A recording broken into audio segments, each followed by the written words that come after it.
ಮನದ ಗುಂಡಿಯಿಂದ ಮೇಲೆತ್ತಿ ನನ್ನನ್ನು ಮಗನಾಗಿ ಮಾಡಿಕೊಂಡದ್ದು ನಿನ್ ಪ್ರೀತಿ ಏಸಯ್ಯ. ನನ್ ಶಾಪ ರೋಗವ ನೀ ಹೊತ್ತು ತೀರಿಸಿ ವಾಗ್ದಾನದಿ ತುಂಬಿಸಿದ್ದು ನಿನ್ ಪ್ರೀತಿ ಏಸಯ್ಯ.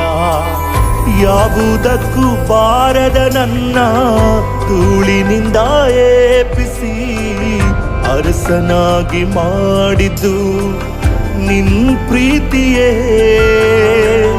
ಯಾವುದಕ್ಕೂ ಬಾರದ ನನ್ನ ಧೂಳಿನಿಂದ ಏಪಿಸಿ ಅರಸನಾಗಿ ಮಾಡಿದ್ದು ನಿನ್ ಪ್ರೀತಿಯೇ.